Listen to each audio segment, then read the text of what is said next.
So, ఇవాళ మీకేంటంటే XL super వెహికల్‌కి, heavy duty ఈ వెహికల్‌కి ఫోర్క్ ఆయిల్ సీల్ ఎలా మార్చుకోవాలి? ఫోర్క్ ఆయిల్ ఎలా మార్చుకోవాలి? చాలామందైతే దీన్ని పట్టించుకోరసల మోపెడ్ కదా! So, first wheel axle open చేయండి. అట్లానే మడ్గార్డ్‌కైతే ఇక్కడ అటు 2, ఇటు 2 4 బోల్టుంటాయి. 10 స్టార్ స్క్రూ డ్రైవర్‌తో బోల్ట్ ఓపెన్ చేసేయండి. సో, మడ్గార్డ్ వీల్ ఓపెన్ చేసేసాం. ఓకే. సో, నెక్స్ట్ ఏంటి? ఆ ఫోర్క్ పైప్ మొత్తం బయటికి తీయాలంటే దానికి మనం బ్రేక్ కూడా డిస్కనెక్ట్ చేసేసుకొని T4కి ఏదైతే కనెక్ట్ అయ్యి ఉన్న బోల్ట్స్ ఉన్నాయి గదా! ఆ బోల్ట్స్ అట్లనే రబ్బర్ బూట్లు లాస్ట్‌లో తీసుకున్నా పర్లే. బట్ T4 కింద బోల్టు అట్లనే పైకొస్తే ఇక్కడ ఈ T4కి మీదున్న ప్లేట్ మొత్తం గూడా బయటికి తీసేయాలి ఖచ్చితంగా. తీసేసుకుంటేనే బెటర్. సో, అటు ఇటు కూడా మనకి 14 సైజ్ బోల్ట్ ఉంటుంది మీదన. కిందన 13 సైజ్ బోల్ట్ ఉంటుంది. స్పానర్స్ అవి. మనకి ఏ స్పానర్స్ పడతాయంటే 12, 13, 14, 19, 10 స్టార్ స్క్రూ పడుతుంది. సో, ఆల్రెడీ నేను వెహికల్ ఓపెన్ చేసేసాను. సో, అందు గురించి మీకు నేను చెప్పలేదు. సో, ఫస్ట్ మొత్తం ఇన్నర్ సైడ్ క్లీన్ చేసుకొని ఎలాంటి పుల్ ఔట్ ఉంటుందనమాట. దానిలో ఖచ్చితంగా హైట్ కోసం ఇగో ఈ బ్లాక్ కలర్ బూట్ వేసుకోవాలి. అట్లానే దీనికి ఆయిల్ సీల్స్ లోపల బుష్‌లు, ఫోర్క్ ఆయిల్ మొత్తం అన్నీ ఉంటాయన్నమాట స్టెప్ బై స్టెప్.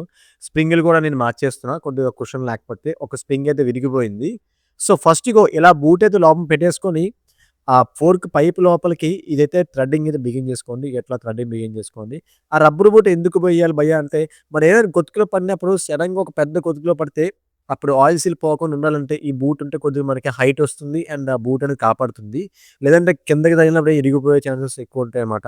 సో, మొత్తం బిగిన్ చేసుకున్న తర్వాత స్ప్రింగ్‌కి ఇట్లాంటి బుషెస్ అయితే ఉంటాయన్నమాట. ఆ బుషెస్ కూడా వేసేసుకోండి. కొద్దిగా డిస్టెన్స్ అయితే మెయింటైన్ చేయండి. ఒక ఒక మీకెట్లా చెప్పాలంటే మీదన ఎంతైతే గ్యాప్ ఉందో మధ్యలో అంత ఉండాలి. మళ్ళీ చివరన కూడా అంతే గ్యాప్ ఉండాలి. అండ్ మీదన ఇగో ఈ బోల్ట్ ఉంది కదా!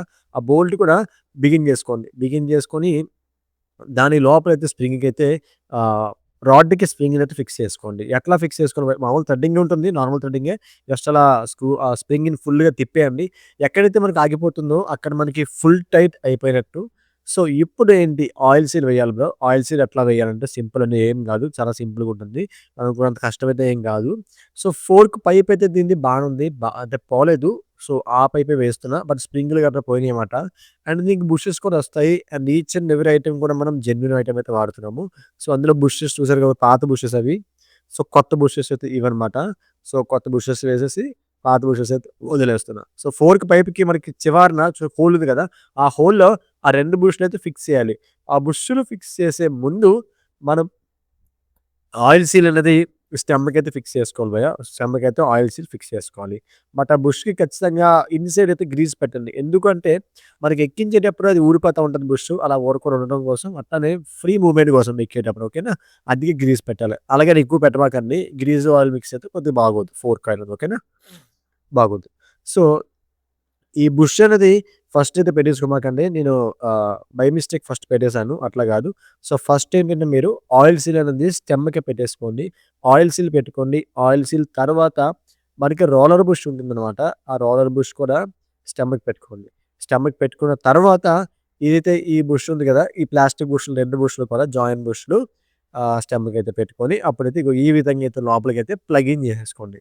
భయ్యా మీద నుంచి కూడా ఆయిల్ సీల్ వేసుకోవచ్చంటే వేసుకోవచ్చు. కాకపోతే కొద్దిగా మీదనది రఫ్ పార్ట్ ఉంటుంది. కిందనైతే స్మూత్ ఉంటుంది. సో, అందు గురించే మీకు సెకండ్ స్టెమ్ అయితే చెప్తున్నా అర్థమయ్యేలాగా. చూసారు కదా! దీని ఆయిల్ సీల్‌కి లోపల గ్రీజ్ ఇస్తాడు. నాకు చాలా నచ్చింది ఇలాగా.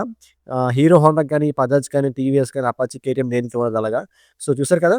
ఫస్ట్ అయితే ఆయిల్ సీల్ అయితే వేసేసుకోండి. Oil seal upper surface, down surface కూడా మీకు తెలుస్తుంది. చెప్పనక్కర్లేదు నేను. సో ఆయిల్ సీల్ వేసుకొని ఇగో ఈ ఐరన్ బుష్ ఉంది గదా!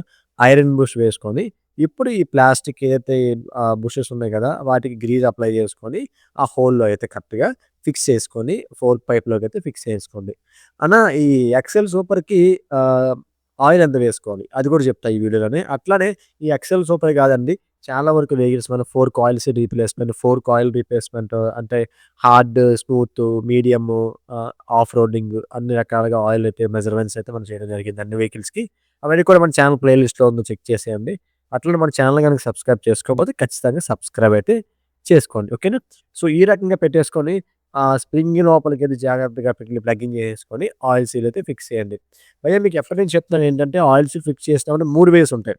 ఫస్ట్ వే ఆయిల్ సీల్ అనేది పాత ఆయిల్స్‌లో పెట్టి కొట్టడం. అది మనకి పుల్లర్ లేనప్పుడు. నెక్స్ట్ పుల్లరుంటే మీకు ఆయిల్ సీల్ పెట్టేసి ఇన్నర్ అండ్ ఔటర్ సర్ఫేస్ ఫుల్‌గా గ్రీజ్ అప్లై చేసి ఆయిల్ సీల్‌కి ఆ స్టెమ్‌లోనైతే ఫిక్స్ చేసుకోండి. లేదు ఇంకా నాకు ఇంకో ఆప్షన్ ఏంటి భయ్ అంటే ఏముంది ఆ స్టెమ్ మొత్తం అంతా ఫుల్‌గా హీట్ చేయండి అక్కడ. హీట్ చేసి ఆయిల్ సీల్ అనేది పెట్టి జస్ట్ అలా ప్రెస్ చేస్తే అలా దిగిపోతుంది సింపుల్‌గా. సో, నేను సజెస్ట్ చేసేదేంటంటే హీట్ అయితే చేయొద్దు. హీట్ చేస్తే కొన్నాళ్ళకి అక్కడ మెటల్ అయితే వీక్ అవుతుంది. ఆయిల్ సీల్ లూజ్ అయ్యే ఛాన్సెస్ ఉంటాయి. బట్ మాక్సిమం లూజ్ అవ్వదు. 50, 50. సో, ఆయిల్ సీల్ అయితే పెట్టేసుకొని ఆయిల్ సీల్ పైన ఇగో ఈ బుష్ ఉంది కదా! బుష్ పెట్టుకొని కిందకైతే పుష్ చేస్తే మనకు ఆయిల్ సీల్ అనేది సింపుల్‌గా చాలా సింపుల్‌గా అయితే ఆయిల్ సీల్ ఫిక్స్ అయిపోతుంది. Without damage. 0% డ్యామేజ్ అనమాట. ఏమాత్రం డ్యామేజ్ కాదు. సో, ఆయిల్ సీల్ అయితే లోపలికైతే వెళ్ళిపోయింది. సో, ఇప్పుడు దీనిపైన ఒక ఫ్లాట్ వాచర్ ఉంటుంది. చూసారు కదా! ఆ వాచర్ ఏసుకోవాలి. తర్వాత లాక్ వేసుకోవాలి. ఆ లాక్ కూడా వేసేసుకోండి. సో, లాక్ వేసుకున్న తర్వాత కరెక్ట్‌గా లాక్ లోపల ఫిట్ అయిందో చూసుకోండి గాడిలో. ఫిట్ అవ్వలేదు అంటే దట్ మీన్స్ మీరు ఆయిల్ సీల్ కరెక్ట్‌గా ఫిక్స్ చేయలేనట్టు. ఓకేనా? సో, ఆయిల్ సీల్ ఏసేసాం. ఆయిల్ సీల్, లాక్ మొత్తం అన్నీ ఏసాం. ఇప్పుడు ఆయిల్ దీనికి ఎంత వేసుకోవాలి? భయ్యా నేనైతే దీనికి సజెస్ట్ చేసేదేంటంటే, మీరు అరౌండ్ ఒక 150 ఎంఎల్ అంటే పెర్ స్టెమ్ 150 ఎంఎల్ వేసుకోండి. కరెక్ట్‌గా సరిపోతుందనమాట. 150 ఎంఎల్ వేసుకుంటే కరెక్ట్‌గా సరిపోతుంది. బట్ నేను క్వాంటిటీ అనేది రాంగ్ తీసుకున్నా. ఎందుకంటే కుషన్ సరిపోకపోవడం వల్ల మీకు ఆ క్వాంటిటీ అక్కడ చూపించాను గానీ, 150 ఎంఎల్ పెర్ స్టెమ్ వేసుకుంటే కరెక్ట్‌గా సరిపోతుంది. ఏ బండైనా ఒకటేనండి. మాక్సిమం అప్ అండ్ డౌన్స్ అవుతా ఉంటాయి. మరీ ఎక్కువయిందనుకోండి దీనిలోంచి బయటకైతే వచ్చేస్తుంది. అదొక డిసడ్వాంటేజ్ అనమాట. సో, ఏముంది ఫైనల్‌గా పర్టిక్యులర్ ఆయిల్ వేసుకున్న తర్వాత బోల్ట్ అండ్ వాచర్ వేసుకొని ఫుల్ టైట్ అయితే చేసేయండి. సో, ఫ్రెండ్స్ ఈ విధంగా ఎక్సెల్ సూపర్ వెహికల్‌కి 4 కాయిల్ సీల్ ఆయిల్ అయితే వేసుకోవాలి. ఇంకా ఫైనల్‌గా ఏముంది ఆ రబ్బర్ బూట్స్ ఉన్నాయి గదా! ఆ బూట్స్ కూడా దానికి వేసేసి బండికైతే బిగించండి. సో, మరొక కొత్త వీడియోతో మీ ముందుకొస్తాను. Until then stay tuned to classic garage.